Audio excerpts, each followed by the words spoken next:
Hello everybody and welcome back to a new video.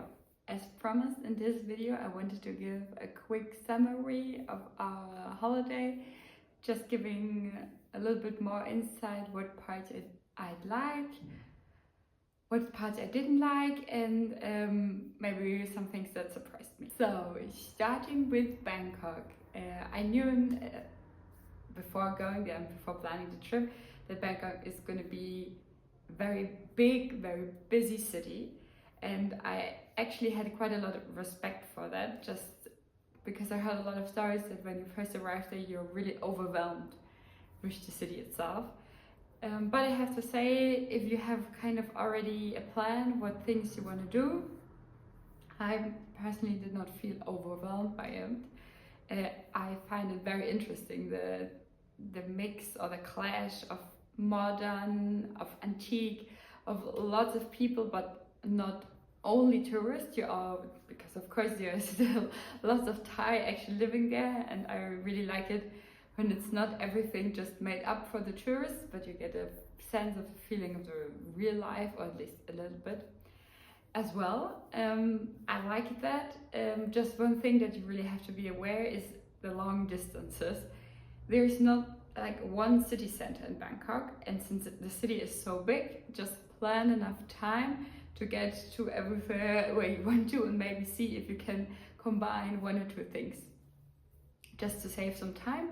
But luckily Grab was really inexpensive there. And one last thing that I knew beforehand but still was quite shocked is that there are lots of older men that go to Thailand for a different type of holiday, and I have to say that's true. You see lots of them, especially in the beginning of the night. You see lots of single men seated at the bars or restaurant just waiting, and I found it a little bit disturbing, but that's something just to be aware that it's not hidden, or it's not just in a specific street, but it's basically, at least in my opinion, or what we saw in lots of parts of Bangkok. So just be aware of that. On to Koh Samui. We knew beforehand that we really wanted to visit next to Bangkok also some islands, and of course there's some islands that you can reach just by boat, or you can actually also go to Koh Samui just by boat, but we wanted to save some time, and we flew to Koh Samui, which, thinking backwards, if you have that little bit of extra cash, I think it's really worth it. The flight only takes around 1.5 hours, and you even get a meal included and drinks, and the airport is really fun, so I like that. And in general, I have to say I really like Koh Samui. I don't know if I have a little bit of a distorted vision of Koh Samui, because we were in an area that was not very touristy, or at least not very crowded. It is true that in the street there were other restaurants or other hotels, but not any big hotels. There was not a party strip or anything like that, and it really felt authentic to me. Like, the restaurants were really, really small restaurants where you could see the kitchen openly, the grandma sitting around just knitting or sewing or something, and you really felt like a little bit step to the past. But throughout the whole journey we did not have any stomach issues. Everything was made freshly. You did not have to worry about the ice in the drinks or the food in general, which I found really refreshing. And so yeah, I really enjoyed Koh Samui, and in general, if you want to do tours or anything, it is really easy. And something I found surprising, that the prices that are, if you go to the reception inside the hotel, were the same as when you go outside, because normally it's a little bit more expensive if you book it directly through the reception. But in our opinion, comparing the prices, they were the same. And that actually was all we had planned beforehand. So we knew we wanted to go to Bangkok and to Koh Samui, and then basically we left it to see what islands we wanted to do next, or if we wanted to stay longer in Koh Samui. And since the transport and everything is so easy to organize, and also everything is very punctual, actually overly punctual. So for example, if you plan that the pickup is at 10 a.m. and you plan everything that you're ready at exactly 10 a.m., they will knock or call your room like 10 minutes before that. Hey, you're not already in this reception, you have your pickup at 10. And I think my German heart was a little bit stressed out by that, because it felt, or to me, that made me feel like I was late, but in reality we were not late. The Thais were just even more punctual than we are planning to, which I did not know beforehand. And yeah, so in the end we made a decision. We wanted to visit Koh Tao, and this was a whole new world. Koh Tao is a really small island, and I think it also depends a little bit where you stay, but where we stayed, there were only young people, or almost only young people, backpackers that were straight from school, finished, and are on their big 1 yearly trip.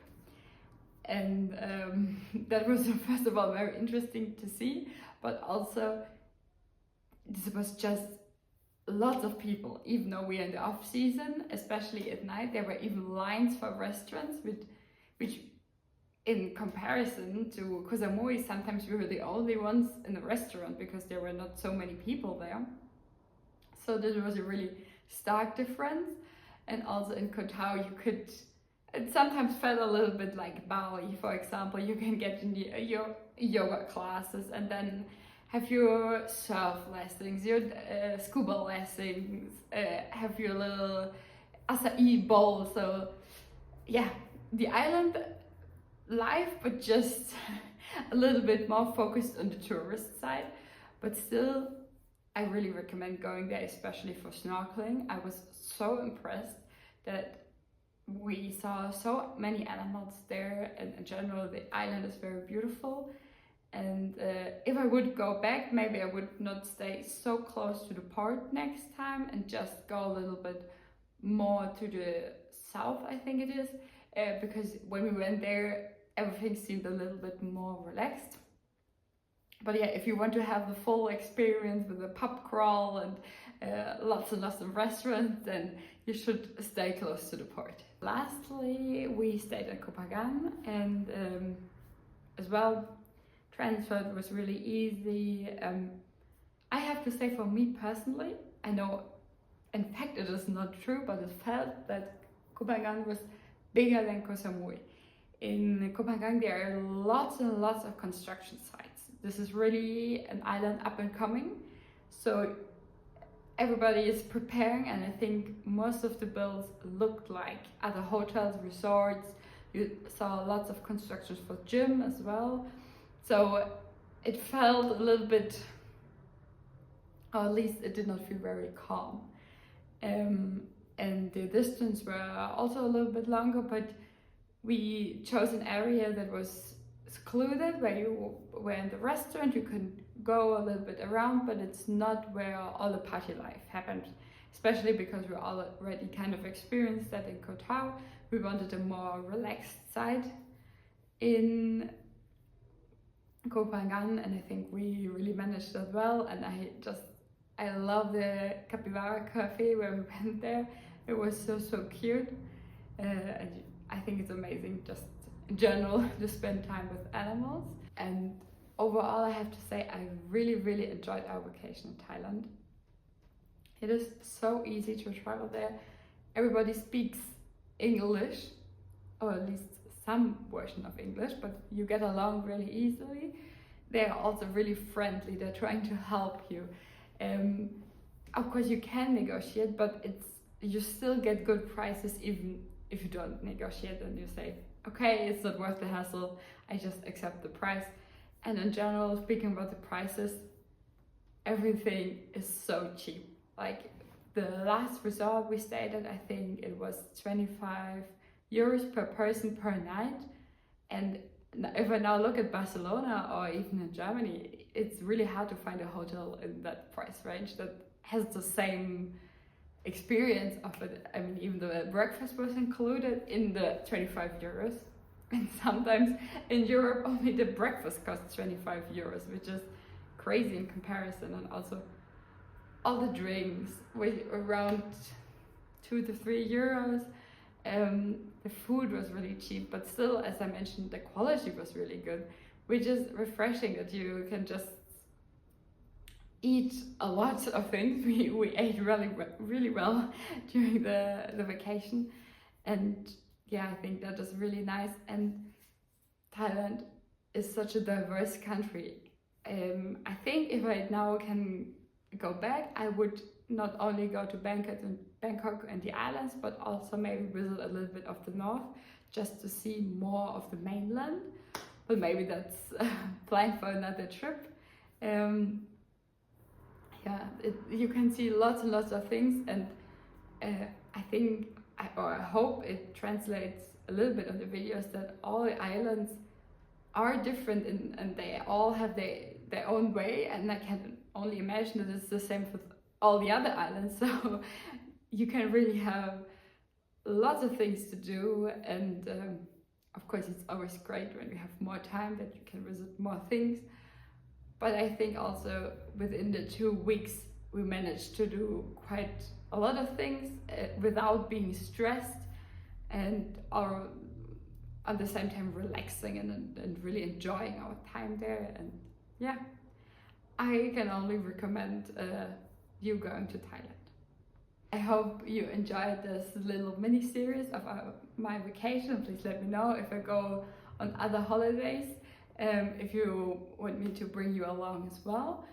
And the next video is going to be my normal life in Barcelona, where I continue exploring the city and the surroundings. So stay tuned.